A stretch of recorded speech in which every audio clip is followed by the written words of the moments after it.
boa noite. Eu fico muito feliz em reiniciar essa nossa jornada de lives na Unijuc, Oi, e Juliana, especialmente com você. eu tô ouvindo. Tá ouvindo aí? Tá dando um retorno, Marisete. Não, é o meu. Não, não. Pode. Eu estou de fone aqui para não ficar ruim. Muito bem. Eu já vou dar boa noite para você e para a Jéssica junto, Alberto, porque você não fica Certo, sem ela e eu não pode. fico sem vocês dois. Então, sejam muitíssimo bem-vindos. Hoje a nossa live é uma live especial, é o retorno das lives da Unijuc. Sejam todos muito bem-vindos. Vocês que já entraram, que estão entrando, que estão acenando muito bem, um beijo grande para vocês. Eu só vou fazer uma observação. Manuel me largou sozinha aqui hoje, eu não gosto de ficar sozinha. Mas a gente vai fazer um bom trabalho. A nossa missão hoje, Alberto, é uma missão muito importante. Nós temos, principalmente aqui na América Latina, uma ideia muito errada sobre a doutrina social da igreja. E eu queria que você, antes de a gente começar a falar do assunto mesmo, propriamente dito, eu gostaria de apresentar para vocês esse menino que vocês estão vendo aí. Tem uma carinha de menino muito novinho, mas é um senhor muito sério, um procurador do estado de Goiás, casado com duas filhas maravilhosas, uma esposa incrível, que vocês viram a carinha dela no cantinho do vídeo. E eu queria que você contasse um pouquinho para a gente, Alberto, sobre a sua vida, assim, inicialmente, para que as pessoas possam conhecê-lo, e também sobre o seu trabalho. Perfeito. Então, Marisete, como a gente já vem conversando aí há algum tempo, né, na Unijuc, eu hoje estou como procurador do estado de Goiás, né? Uhum. Sou advogado também, e por vocação, né, uma vocação que eu descobri já há muito tempo depois de estar trabalhando, tá? Isso é interessante. O que acontece? Eu, até um bom tempo atrás, eu não era católico, tá? Então Entendi. não tinha nenhum tipo de religião e eu vivia apenas assim para mim mesmo, né? Digamos assim. Então Uhum. entrei para o direito com aquele objetivo de crescer profissionalmente, e tudo mais. Entendi que a Procuradoria do Estado era um lugar onde eu poderia crescer profissionalmente e me dediquei a isso.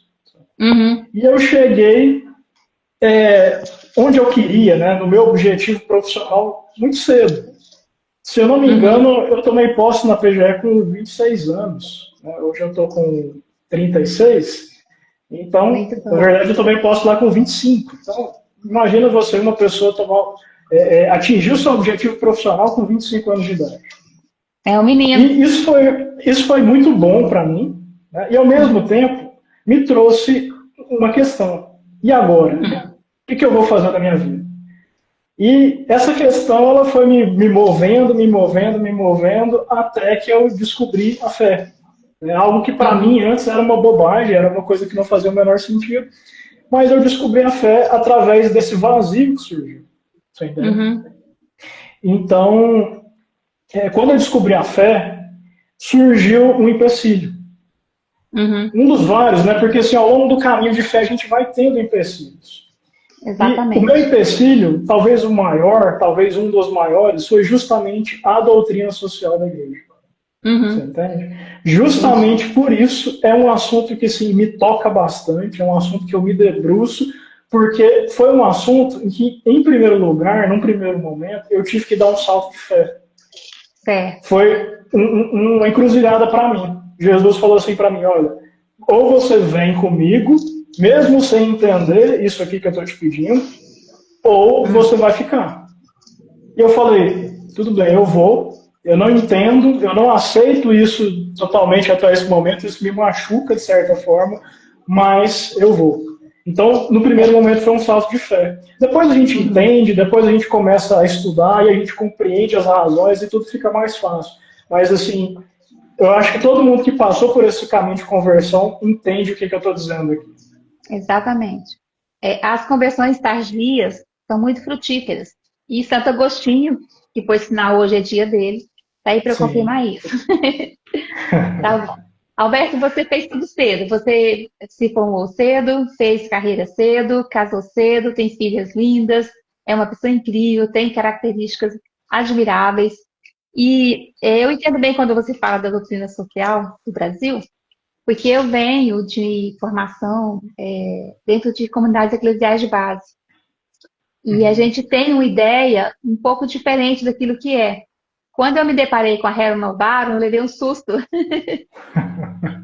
E aí a gente começa a perceber que, às vezes, as pessoas fazem interpretações muito pessoais ou interpretações muito dentro do seu nicho e sai um pouco daquilo que é a verdade. E a igreja sempre nos mostra a verdade. Isso é uma coisa extraordinária.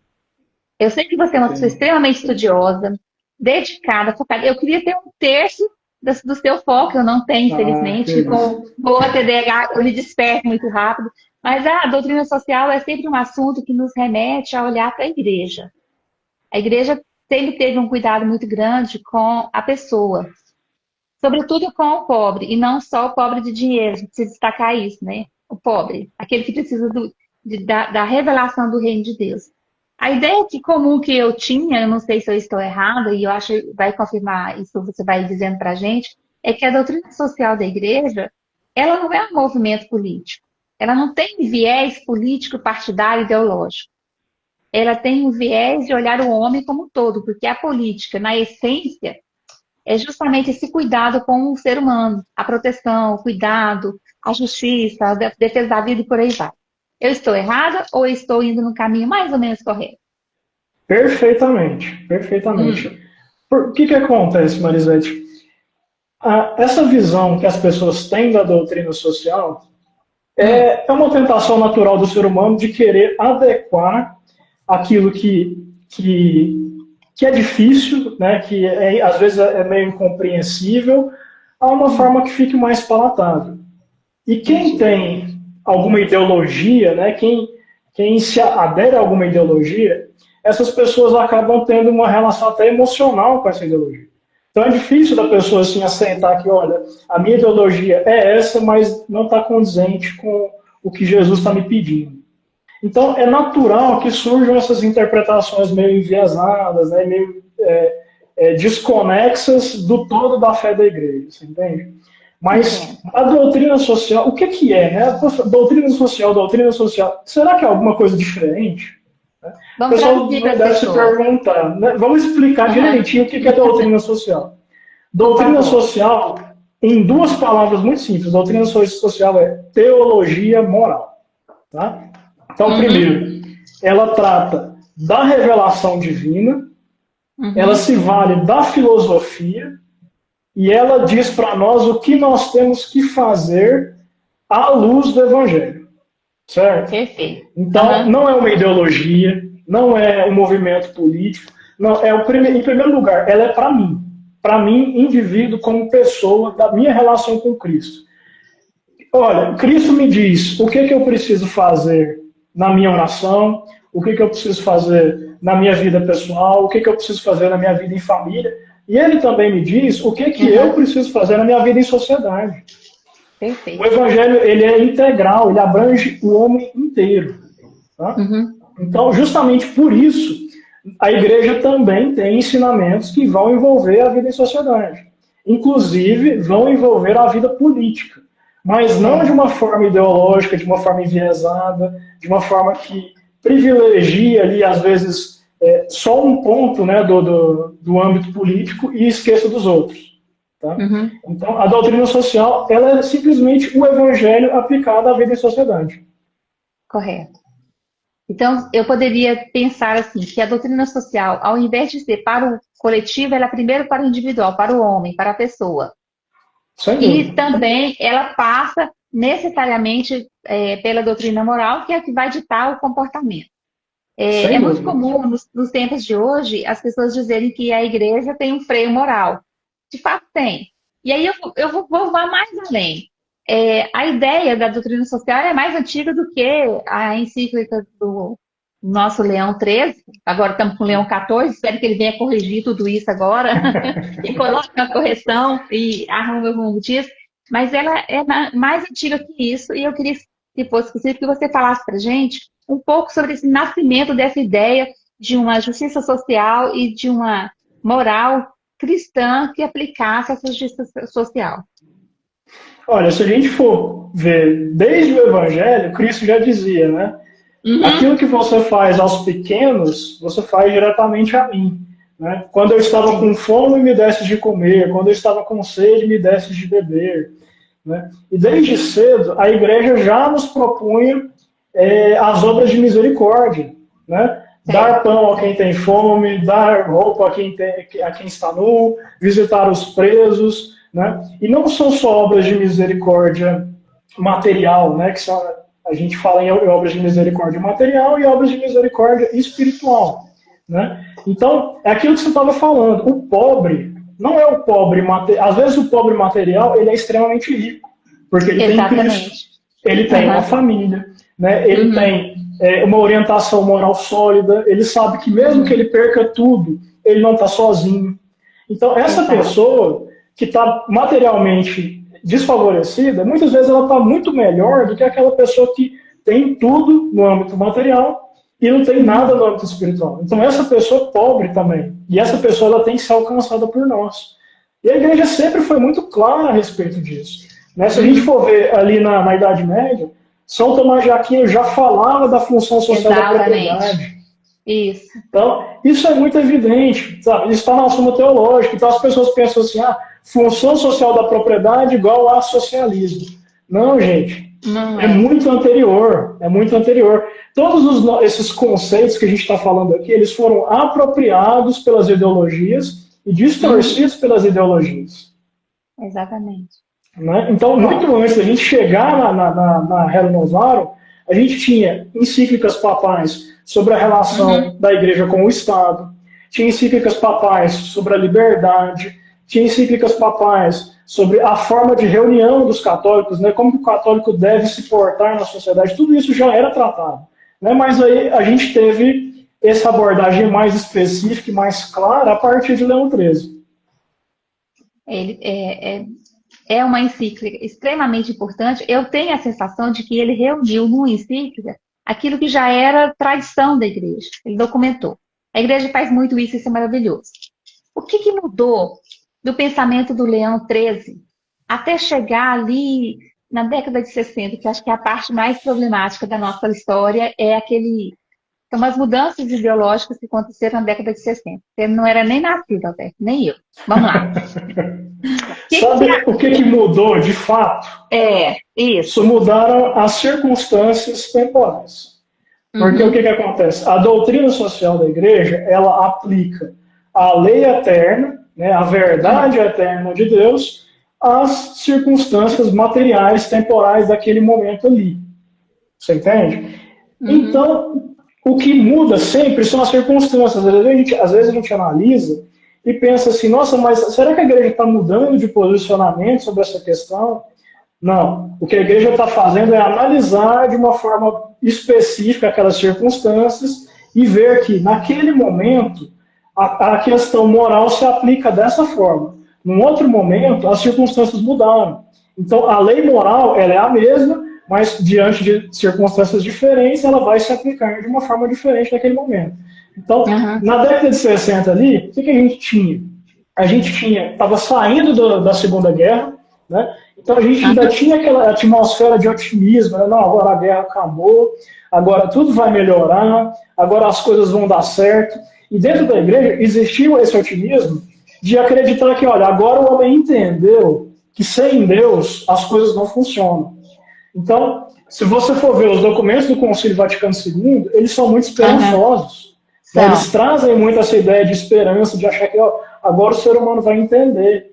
Mesmo que ele não aceite o Evangelho de Cristo, ele vai entender que a gente tem que ter ali uma concórdia mínima para que a sociedade dê certo. E, infelizmente, a resposta do homem, né, a resposta do mundo a esse otimismo, a essa esperança da igreja, foi a revolução sexual, né, as revoluções, a União Soviética, né, e fomentando revoluções ali. Então, infelizmente, a resposta que a igreja esperava daquelas circunstâncias temporais não foi a resposta que o mundo deu. Então, por isso que existe... a gente tem essa impressão de que parece que naquele momento ali teve um entrave, né, teve alguma coisa, assim. E, infelizmente, muitas vezes as pessoas atribuem isso ao concílio, o que não é verdade. Se você for analisar a doutrina perene que existe no concílio, ela é a mesma doutrina. Ela foi dita com palavras mais brandas, com palavras mais amigáveis, para tentar trazer as pessoas para perto. Mas a resposta do mundo, infelizmente, não foi a resposta que a igreja esperava. Se a gente analisar por esse viés dos acontecimentos sociais, políticos e econômicos do mundo, a gente vai ver a igreja passando por duas grandes guerras. A Segunda Guerra foi devastadora, porque as armas eram muito mais potentes, a aplicação de armas muito mais letais, a diminuição da população por conta da guerra e o mundo que precisava de esperança. Entendo tudo isso. E aí nós chegamos na década de 60 com a revolução, não só a revolução de costumes, mas a revolução moral, que eu acho que foi a mais grave de todas.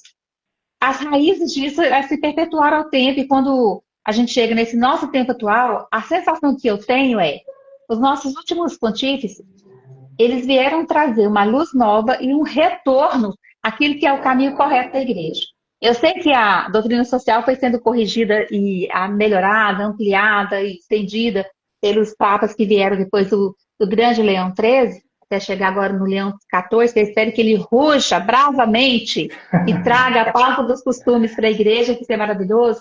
Mas, sobretudo aqui na América Latina, Alberto, eu percebo, e eu não sei se eu estou equivocada, eu gostaria muito que você falasse um pouco sobre isso, de como essa interpretação humana, e não mais divina, e não mais do que pensamento da igreja, e a utilização da doutrina social da igreja com viés social e político para revoluções sociais e políticas.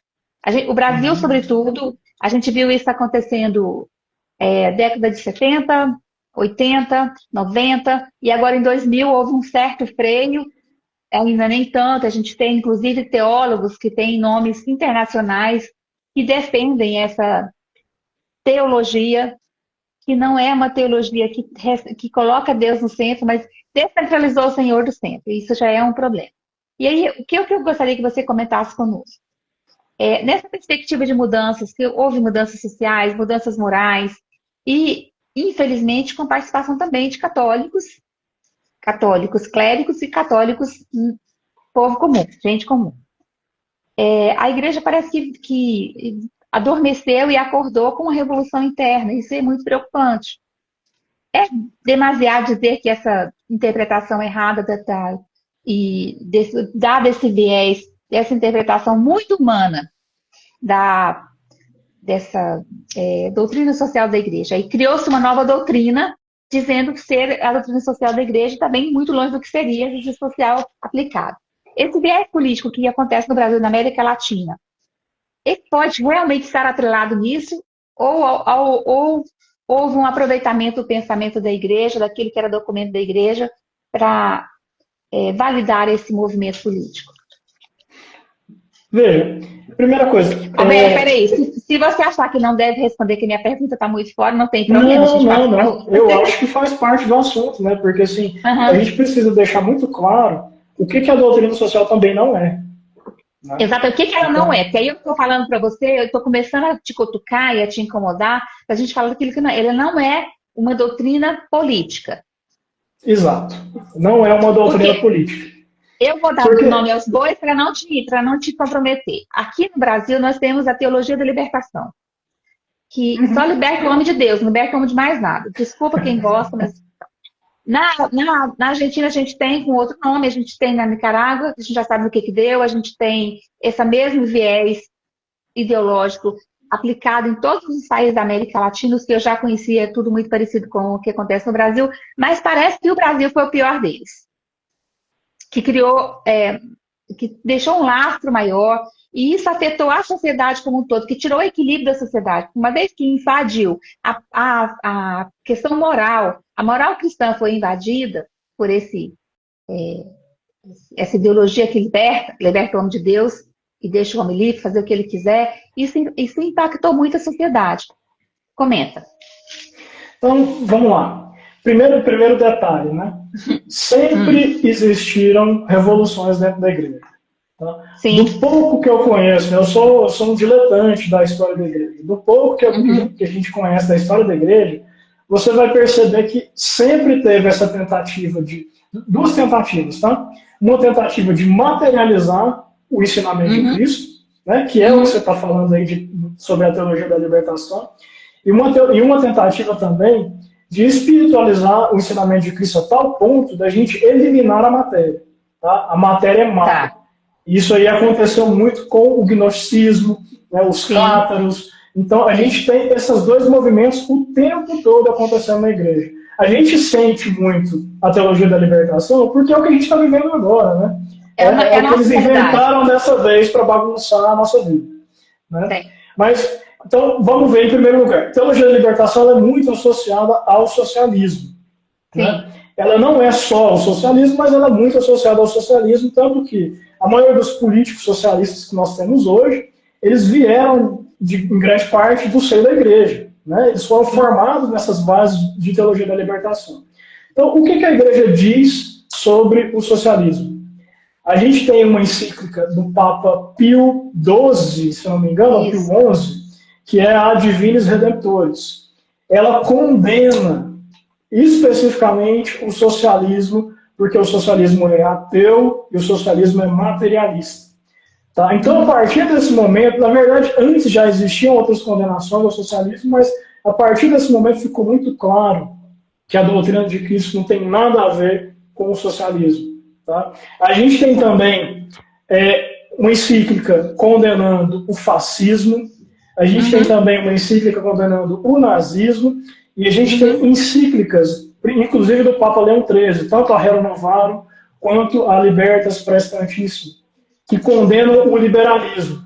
Então, todas essas ideologias já estão claramente definidas como contrárias à fé cristã.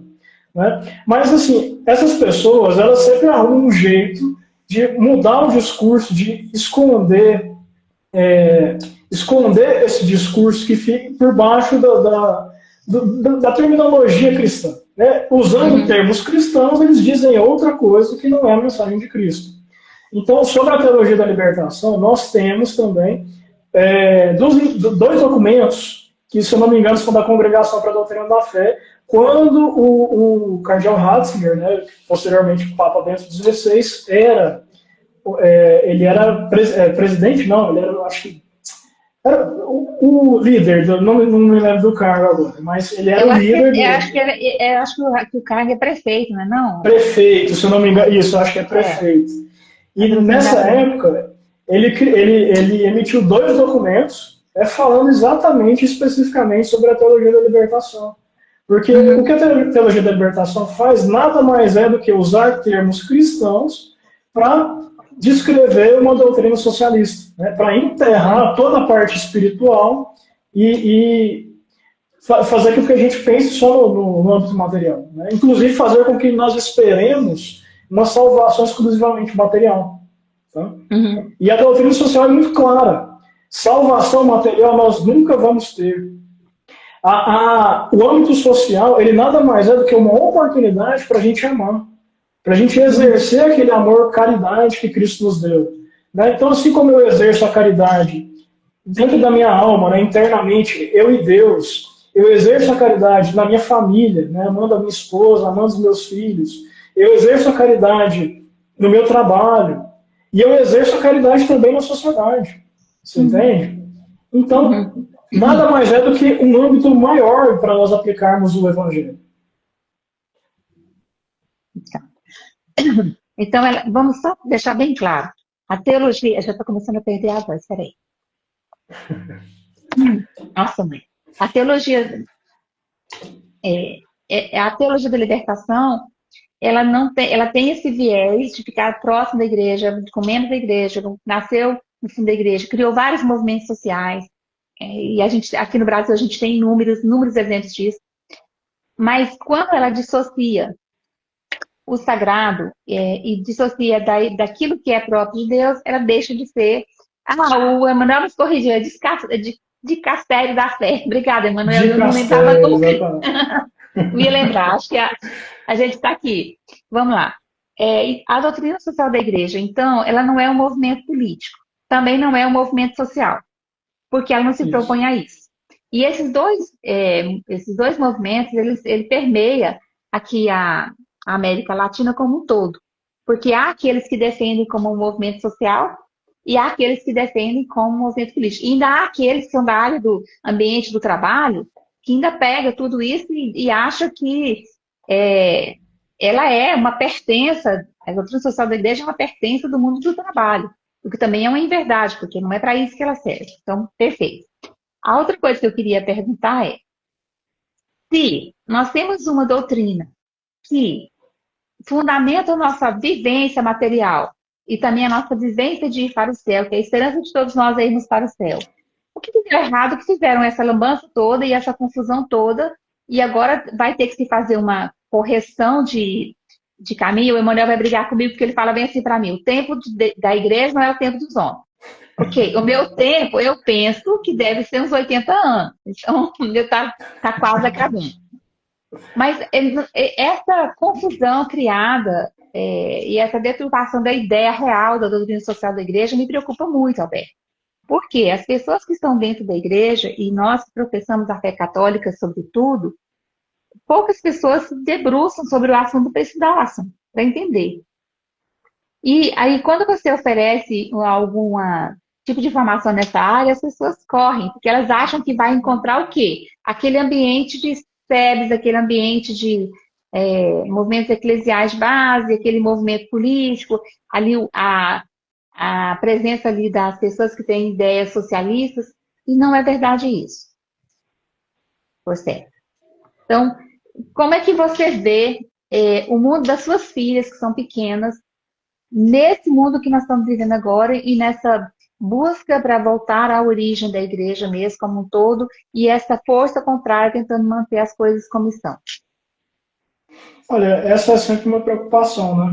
A gente vê o mundo, vê como as coisas estão, mas ultimamente eu tenho deixado de observar tanto os problemas e ver essas coisas como oportunidades, né? Porque assim, é um momento para a gente exercitar a esperança, é um momento para a gente exercitar a paciência, é um momento para a gente exercitar a perseverança, porque assim, eu tenho uma menina de 2 anos e uma bebezinha vai fazer 1 ano agora em setembro. Né? Então, vendo o que está acontecendo, se eu não tiver um olhar espiritual, né, se eu não usar os olhos da minha fé, a gente desespera. E por que a gente desespera? Né? Conectando isso com a doutrina social. A gente desespera porque a gente tem essa tendência, mesmo que assim, lá no fundo da nossa alma, de querer que as coisas se resolvam no nosso tempo de vida. A gente tem muito essa tendência de, não, eu quero ver as coisas dando certo, eu quero ver o meu país dando certo. Mas assim, a igreja, ela surgiu num tempo de perseguição, num tempo em que Nero queimava os cristãos, num tempo em que os cristãos iam para o Coliseu para ser comidos por animais. Então, nós já vivemos coisas muito piores do que existe hoje e a igreja está aí de pé. Então, para as minhas filhas, o máximo que eu posso fazer é, em primeiro lugar, rezar, em segundo lugar, ensinar, né, que é uma função minha como pai, é uma função da igreja como mãe e mestra, né, da sociedade, e é uma função de nós que conhecemos a doutrina social. Até porque a doutrina social, ela não é só uma forma de ação, tá? Ela não é só uma recomendação de ação, ela é uma forma de evangelização. Às vezes, aquela pessoa que não quer ouvir falar do sobrenatural, você chega primeiro nela falando do natural, falando da lei natural, né? Falando de como melhorar a sociedade, assim, não buscar um mundo perfeito, mas como que eu posso melhorar um pouquinho a sociedade a partir do que Cristo ensinou? E aquela pessoa vai vendo que, olha, isso aqui que Jesus ensinou faz sentido. Eu ainda não acredito na parte sobrenatural, mas isso aqui está fazendo sentido para mim. Então, isso foi uma das minhas vias de conversão. Tá?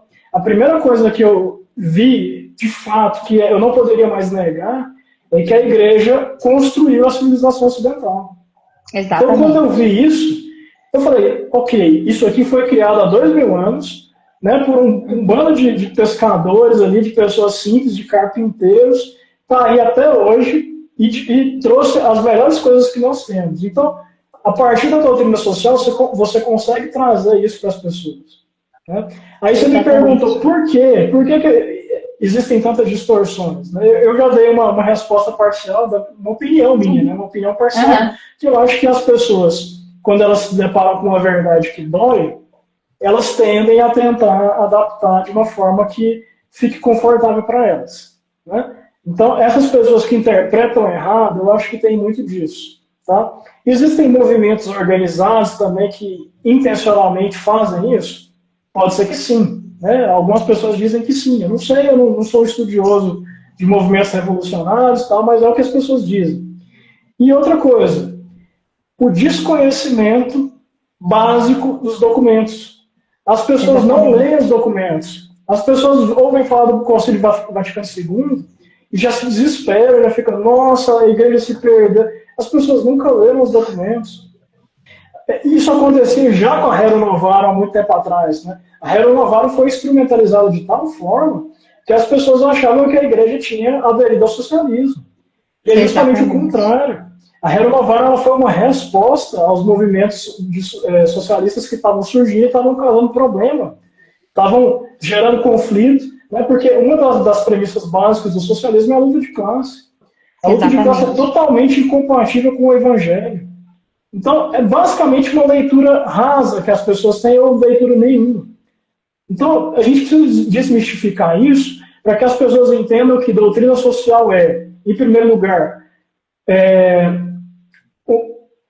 fundamento para a minha meditação. Tá? Então, eu preciso meditar, eu preciso sentar, eu e Deus, e pensar, Senhor, o que eu estou fazendo na minha vida em sociedade? Eu estou refletindo a tua imagem na minha vida em sociedade? Então, é muito mais do que pensar em vida econômica. Não, antes disso, eu tenho que conversar com Deus sobre a minha vida em sociedade. Segundo lugar, ela é um critério de julgamento moral. Então, sempre que eu for tomar uma decisão, quando eu tenho conhecimento profundo da doutrina social, a minha decisão é muito mais clara. Tá? Eu sei onde eu posso pisar, onde eu não posso pisar, onde é a vontade de Deus e onde não é. Só em terceiro lugar, o compêndio da doutrina social fala para nós em diretrizes de ação. Aí sim, nós devemos agir. Tá? A igreja não condena a organização de movimentos sociais, de movimentos políticos. O que a igreja faz é nos dar diretrizes para que esses movimentos sociais e políticos sejam frutuosos, para que eles não afastem o homem de Deus, pelo contrário, para que eles aproximem o homem de Deus. Isso é algo extremamente importante. As pessoas precisam entender que a doutrina social da igreja ela não é uma ideologia política. Mais que isso, muito além disso, ela forma o homem para viver em sociedade de maneira equilibrada. Isso é também muito importante. E eu penso que a doutrina social da igreja ela presta um grande serviço à humanidade, Alberto. O que você pensa desse serviço que a doutrina social oferece através da igreja para a modificação e melhora da sociedade? Olha, a igreja sempre prestou serviço à humanidade, né? A igreja criou a ideia de orfanatos, né? Criou a ideia de hospitais. Né? Antes da igreja, as pessoas tinham aquele costume, né, ali no Império Romano de expor as crianças. Né? Ou seja, o recém-nascido eu não quero. Na época não se abortava, né? Não tinha método para abortar. Então o que a gente faz? A gente bota na rua e deixa lá, bota na beira da estrada. Né? Aí os cristãos começaram a ver essas crianças e pegar. Foi assim que surgiram os orfanatos. Né? O que a gente fazia com os doentes? A gente pegava eles e colocava ali no leprosário, juntava tudo num lugar só e deixa lá. Não quero saber, o importante é que não esteja aqui perto da gente. A igreja fundou os hospitais. Então, a ação social da igreja, ela vem desde sempre. O que nós temos agora é uma sistematização e é uma organização disso de uma forma que nós podemos estudar e que nós podemos pensar claramente. Então, a partir do momento que a doutrina social começou a ser sistematizada, a gente começou a ter critérios para dialogar entre nós primeiro, o que nós vamos fazer. Né? Nós aqui da Uniju, o que a gente deve fazer? A doutrina social tem várias propostas para nós aqui. Às vezes a gente fica, né, buscando alternativas para melhorar o nosso meio, e a gente tem que buscar isso em primeiro lugar na doutrina social. Exatamente. Segundo, né, a doutrina social ela é um meio de diálogo tanto com os nossos irmãos separados, né? Porque nós temos ali em comum com eles as escrituras, mas nem sempre esse diálogo é muito frutuoso. Mas tem um meio de nós termos um diálogo muito mais frutuoso, que é por meio da doutrina social e da lei natural. Nós podemos nos juntar para combater o aborto, nós podemos nos juntar para melhorar as condições das famílias, nós podemos nos juntar para melhorar as condições de trabalho. Da mesma forma, nós podemos também, a partir da lei natural, entrar em diálogo com as outras religiões. E isso que é o diálogo interreligioso. Ele parte da lei natural, daquilo que é acessível ao homem por meio da razão. Né? Então, é possível ter diálogo com todo mundo. E se você for analisar, os conceitos, aqui nós, né, do meio jurídico, eu não sei se todo mundo que está assistindo é do meio jurídico, mas a gente tem alguns conceitos, né? A gente tem alguns conceitos que são muito utilizados no direito. Por exemplo, dignidade humana. Tá? A dignidade humana ela é exaustivamente tratada na doutrina social. Então, se você quer entender o que é a dignidade humana, vá à doutrina social da igreja, busque os documentos. Você vai entender de uma forma muito mais clara. Porque, assim, hoje, no direito, acabou virando uma panaceia. Né? Se fala em dignidade humana para tudo.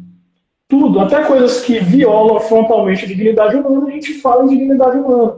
Né? Tem gente que usa a dignidade humana para defender o aborto, para defender a eutanásia. Então, é algo totalmente contraditório. Se eu não sei definir o que é dignidade humana, não tem como. Né? Então, todos esses conceitos, função social da propriedade, solidariedade, é uma palavra também que é muito distorcida, mas é uma palavra que é muito importante na doutrina social. Exatamente. O desconhecimento leva as pessoas a engolirem o que apresentam para elas. Eu penso que dentro da igreja também nós temos formação e se a gente pensar na igreja hoje como um ente formativo, já não tem esse espaço mais. Isso poderia ser aplicado numa catequese melhorada? Poderia. Em formações nas paróquias, seria ótimo se a gente tivesse isso. Eu vejo que um grande movimento do nosso tempo agora, propriamente dos anos 2000 para cá, foi a revolução tecnológica.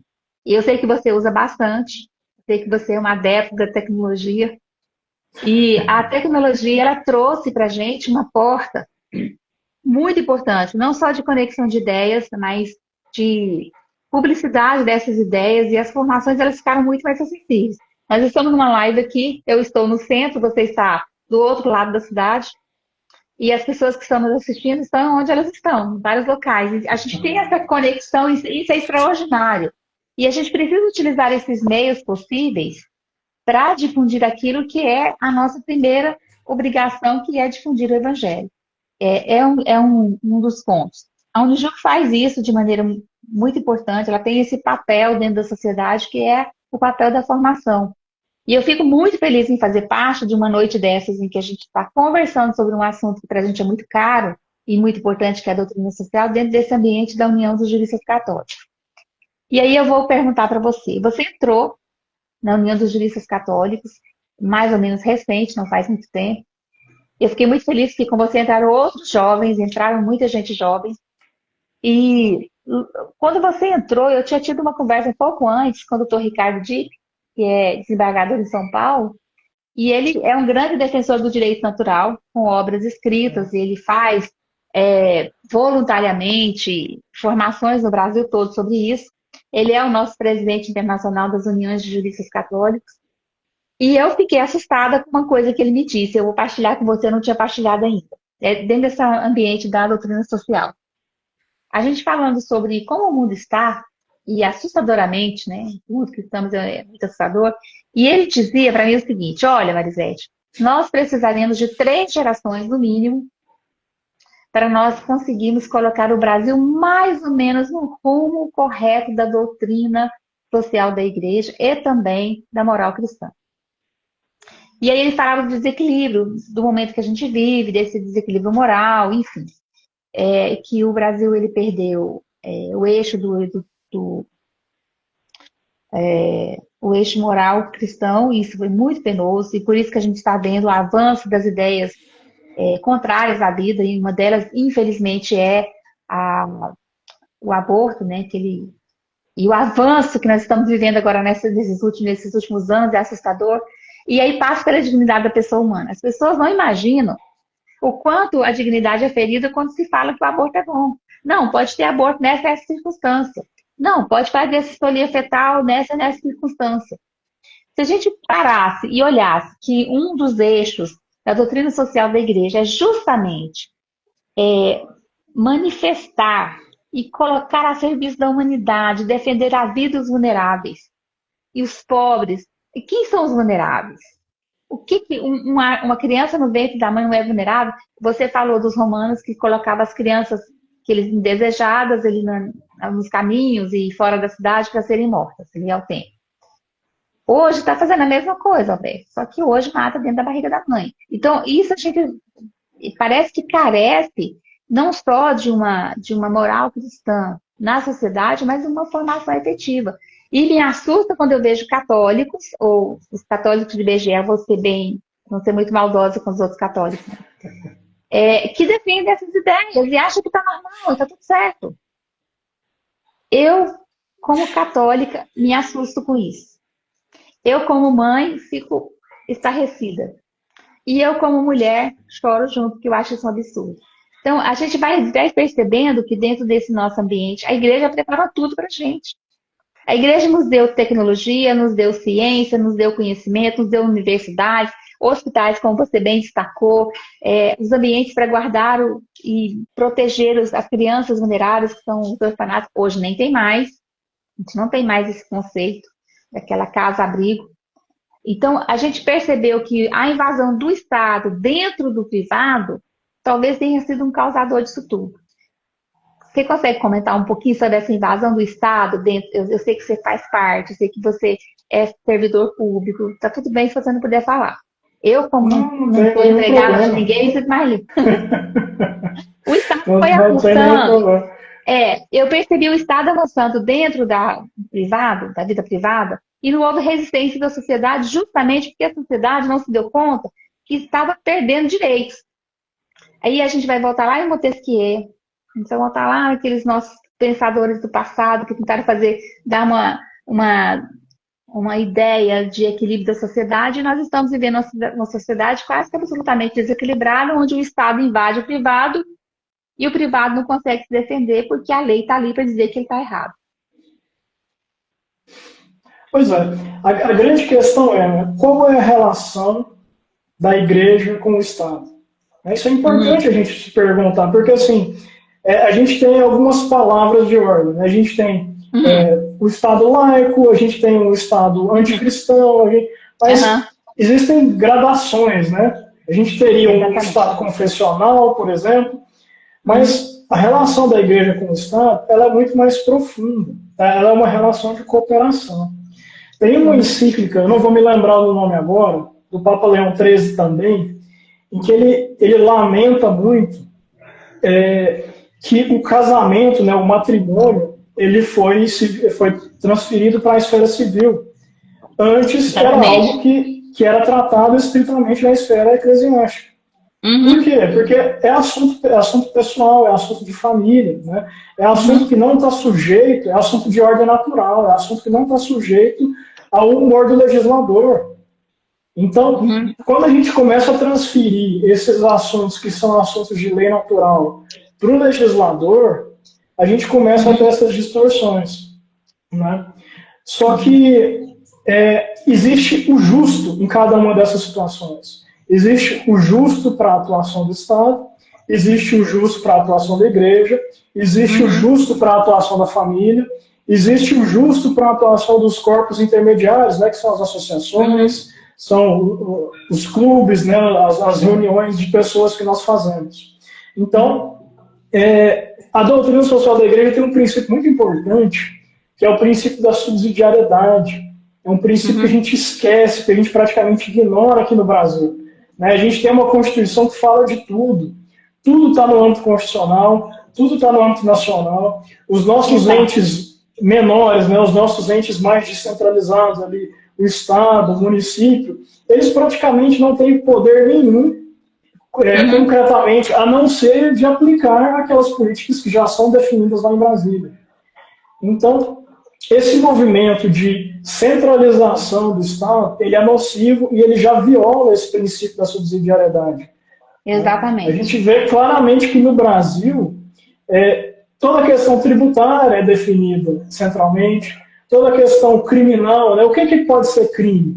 Né? A gente não Uhum. tem a possibilidade de experimentar, olha, essa conduta aqui, ela é uma conduta ruim. Será que a gente precisa criminalizá-la no país inteiro? Ou será que a gente precisa tratar de outra forma? A gente não tem Uhum. nem como analisar isso regionalmente.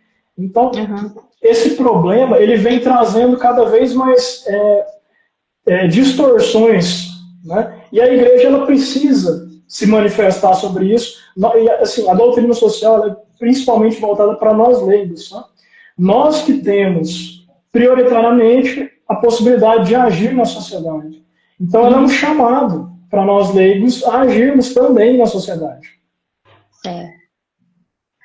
Isso é fundamental. Alberto, deixa eu ler só um comentário aqui. Pessoal, vocês estão pedindo para entrar na live, não tem jeito de entrar, eu sinto muito. A gente vai ler os comentários de vocês. Eu vou ler aqui o primeiro comentário do Murilo, nosso colega do Uniju, que ele fez um comentário muito interessante. Hoje se fala muito em defesa das minorias, o que é importante. Mas o menor e mais frágil minoria é uma criança no ventre da mãe, exatamente quem eles querem matar. O Emmanuel diz que é encíclica, é Arcano Divinae. Ah, eu vou ler isso muito direitinho, né, Emmanuel? Vamos lá. Arcano Divinae Sapienti, É essa mesmo. Sapientiae. Obrigado, Essa Manuel. parte, gente, pelo amor de Deus, ô Jesus, que trava a língua. E essa em si. Se alguém quiser deixar um comentário, pode deixar. Nós estamos quase no final da live, mas eu vou lendo os comentários e aí o Alberto comenta. Alberto, esse comentário do. Eu acho que você conhece o Murilo. Para quem não conhece o Murilo, eu vou Sim. apresentar. O Murilo é um dos grandes defensores da proteção à vida e ele tem um trabalho muito relevante no sentido de tanto falar sobre o assunto e alertar as pessoas sobre o assunto, tanto quanto em, em fazer um trabalho na paróquia dele, na comunidade, no Brasil, enfim. E ele tem um testemunho muito grande, ele também é pai de muitos filhos, ele tem filhos já, filhos adolescentes e filhos bebês, e isso é muito bom. Do trabalho do Murilo, e que eu também acompanho de perto, a gente percebe que quando o trabalho é bem feito e a mensagem do evangelho é levada a uma mãe que está querendo praticar essa monstruosidade que é tirar a vida de um bebê no ventre, normalmente isso não ocorre. Eles conseguem dar apoio ali para aquela mãe e a ideia do aborto é afastada. Sem contar, eu vou fazer aqui um parêntese nesse assunto, Alberto, que já é da minha área. E o Murilo tenta evitar o aborto e eu tento levar essas crianças para adoção. Então, tem alternativa ao aborto? Tem, minha gente. Se você tem um bebê que você não quer, não deseja esse neném, não tem problema. Não aborta, dá para adoção. Inclusive, o Brasil tem um sistema legal de adoção, de entrega legal, que você não vai ter problema nenhum. Não precisa abandonar igual os romanos, botar na lixeira, botar na porta da rua. Não precisa. A gente tem mecanismos legais, e aí eu vou defender a lei codificada, mas essas crianças podem ir para adoção, e isso é extraordinário. A lista de pessoas para adotar passa de 40 mil pessoas para criança nenhuma que nasce. Então é isso. Dessa minoria que o Murilo destacou, a gente percebe que quando as pessoas dizem que querem defender a vida, elas não querem defender a vida em si, é só uma retórica. Um jeitinho bonito de empanar a banana que ninguém quer comer, porque já estragou, e colocar de novo na prateleira, que é a falsa ideia da ideologia que salva.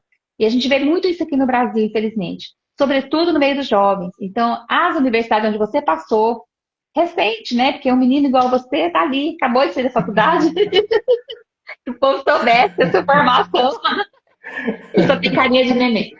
A gente percebe, Alberto, que as nossas famílias estão sendo sequestradas dentro, dentro das universidades, dentro das escolas, e a gente viu o sequestro acontecer, a gente sabe o motivo disso, esse é um assunto para outra live que a gente fala sobre isso, mas voltando aqui, se essas escolas tivessem esse conhecimento dessa maravilhosa, mas maravilhosa mesmo, doutrina da igreja que salva vidas, talvez os professores fossem outra coisa, não é?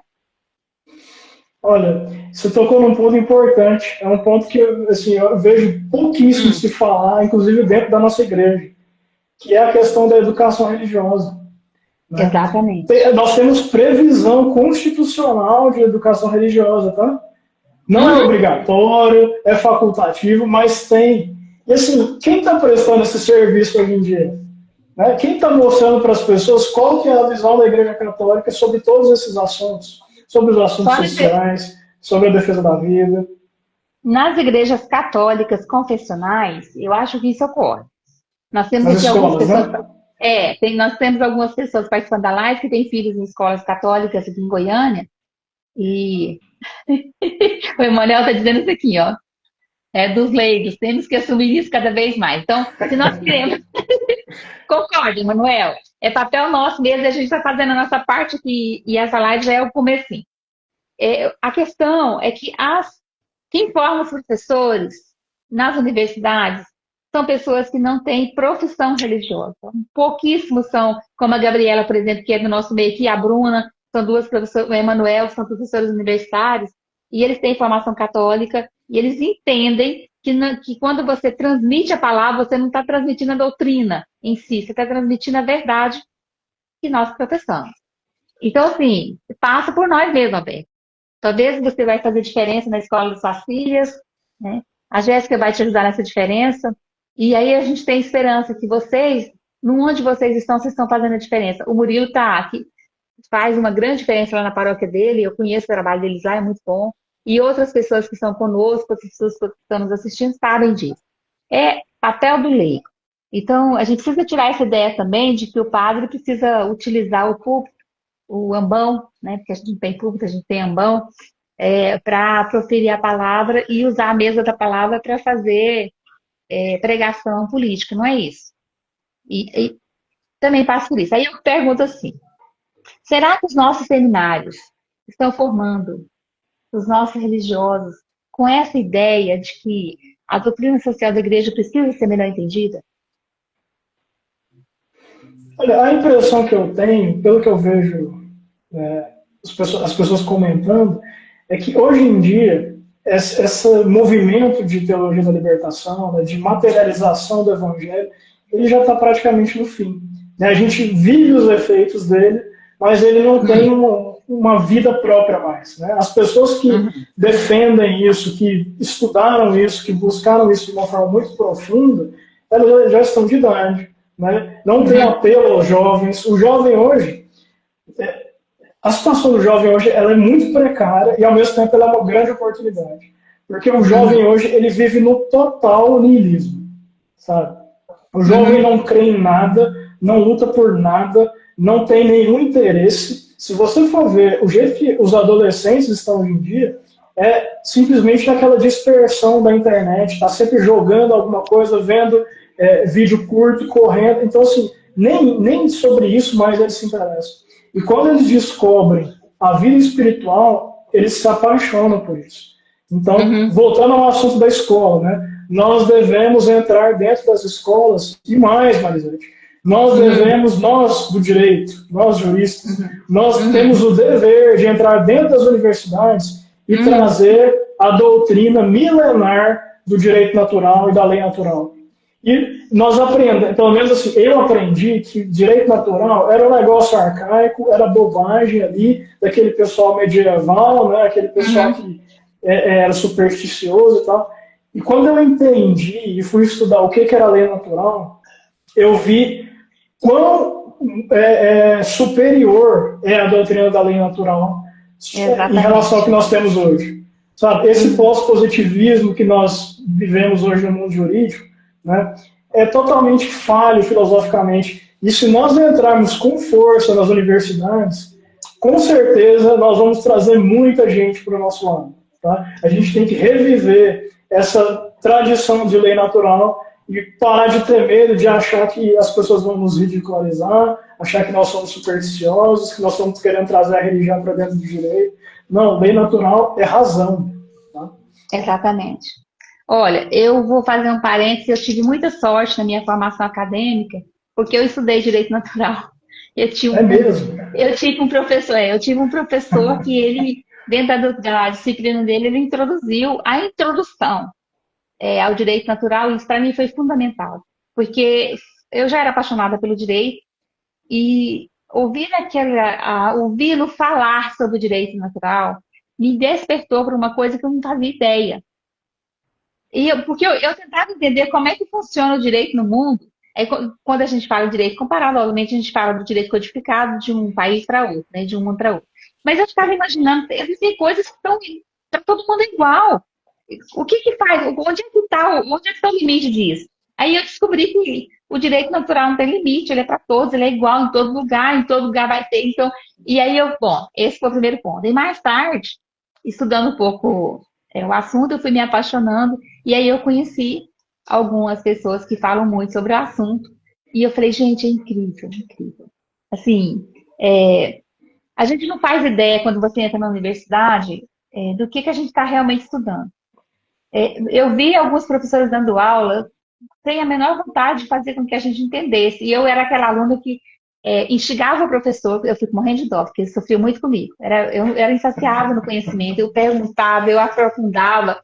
A nossa colega aqui, Dona Ju, que foi professora minha, ela sofreu muito comigo, tadinha. Assim, entrar na minha sala onde eu estava era desafio para o professor, porque eu sabia que eu não ia ficar com meia resposta, eu não ia ficar com meia aula. O professor na minha turma não enrolava para dar aula, que eu não deixava, eu queria aprender. E era a única chance que eu tinha, era que pegar as bases ali. Eu sabia que eu não ia sair nada aprofundado, né? Mas a base do direito natural para mim foi importante. E quando eu vejo aluno falar que nunca escutou falar sobre isso, eu penso assim, caramba, mas o que que você estudou, menino? Como é que foi sua formação? É base, né? E para mim foi assim, foi aquele pedacinho de ferro que me prendeu no chão, que me fez pensar, que me fez buscar. E foi fundamental na minha formação. Quando eu escutei falar sobre eugenia a primeira vez, e foi com a doutora Liliana Bittencourt, eu fiquei assustada, porque eu sabia o que que era, mas eu não sabia exatamente o que era. Então, a formação, ela é extremamente importante. Aluno de direito precisa querer estudar, precisa querer perguntar, precisa sair daquele ambiente fechado da universidade e buscar ir além. Parafraseando um personagem de desenho animado, que eu acho que os seus filhos já assistiram, o Buzz Lightyear, avante, né? O infinito e além. É Ao isso. infinito e além. É. A gente precisa ter essa coragem de fazer o que você faz, porque você estuda muito, isso é muito bom. E para quem não Eu sabe, vou deixar um desafio para as pessoas, para vocês entenderem a importância da lei natural. Vou deixar um desafio para quem é do direito e para quem não é também, tá? Uhum. Tente defender uma posição jurídica, né? Tente defender alguma coisa que você acha justa, sem recorrer a nenhum artigo de lei, a nenhum fundamento legal de uma lei positiva. Não tem jeito. Você acha isso possível? Se você não acha isso possível, é porque você já foi contaminado com o positivismo e com o pós-positivismo. As pessoas, e esse é o grande desafio, o que fazer, né? Muito bom. Minha gente, eu estou muito feliz por essa noite. Alberto, eu já queria deixar o convite para quem está nos assistindo, que nós vamos ter uma formação em breve com você, agora em setembro. Eu não sei se o Emanuel vai disponibilizá-la para o público aberto, como ele fez com essa live, ou se ele vai fazer no ambiente fechado. De qualquer forma, a gente vai deixar aqui na página da Unijuc o convite, para quem quiser participar e poder participar. Eu queria que você falasse para a gente sobre o que nós vamos estudar mesmo. Nós vamos estudar sobre a relação justamente do Estado com as organizações religiosas. Algo que a gente já pincelou aqui, nós vamos tentar aprofundar um pouquinho. Muito bem. O Estado é laico, mas o povo é religioso. Isso? Muito bom, minha gente. Muito obrigada a vocês, Alberto. Muitíssimo obrigada. Sei que você tem que colocar suas bebês para dormir agora e fazer as naná, que é o papel do pai, a filha. E isso é importante, porque as meninas, elas são muito ligadas já no estão pai. aqui em casa, elas estão bem treinadinhas já. É só colocar na câmera. Ai, gente, que paraíso. Tá bom. O Emanuel disse que o curso vai ser aberto. Que bom, Emanuel. Obrigada. Fico feliz. Pô, Tem todo então mundo vamos encher a sala. participar. Então, quando você ver o cardzinho da formação, já clica e manda para o seu amiguinho, para o seu amigo inimigo também, por favor. Né? Manda para todo mundo participar, que vai ser maravilhoso. Alberto, muito obrigada pela sua coragem de abrir essa nossa nova fase de lives aqui na Unijuc. Semana que vem teremos outra. A gente vai tentar fazer uma live semanal.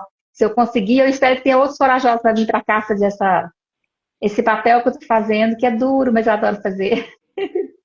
Muito obrigada, Alberto, por você estar aqui. Eu que Sinta-se à agradeço. vontade para se despedir do seu público. Hoje o público é seu, não é meu.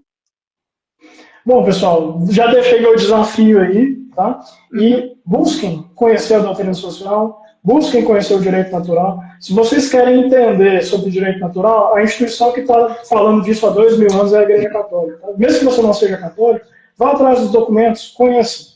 Então, acho que a gente pode finalizar com uma oração, né, Marisete? Sim, nós vamos terminar com a oração. Eu ia iniciar com a oração, mas a gente teve aquela pequena confusão nossa no início. Sim. É estreia, é ao vivo. Quem assiste na Rádio Maria quarta-feira sabe que é assim. E aí eu não me importo de ser miqueira, porque faz parte. A coisa, quando é muito fechada, é muito chata. E o ambiente do direito, muito chato. Maria Doris, um beijo para você. Olha, nós temos pessoas ilustríssimas aqui hoje. Eu vou destacar a doutora Maria Doris, que é lá da Rádio Maria, vice-presidente da Rádio Maria. Tem um programa sensacional, terça-feira.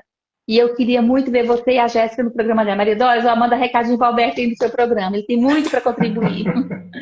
Vamos encerrar a nossa noite, então, fazendo aquilo que nós fazemos de melhor, que é nos colocar nas mãos da Virgem Maria, hoje de Santo Agostinho, que ele nos ilumine e nos guarde, e que faça com que a gente tenha essa vontade, essa incansável vontade de perguntar e de escutar a resposta e vivenciar essa resposta na sua vida, nos tornando homens e mulheres santos de Deus. E que Nossa Senhora das Graças, a minha maravilhosa mãe, que eu empresto para vocês de todo o meu coração. A Maria Dó já está descobrindo o programa dela. Bom, que Nossa Senhora nos guarde e que guarde a sua missão, Alberto, que não é fácil.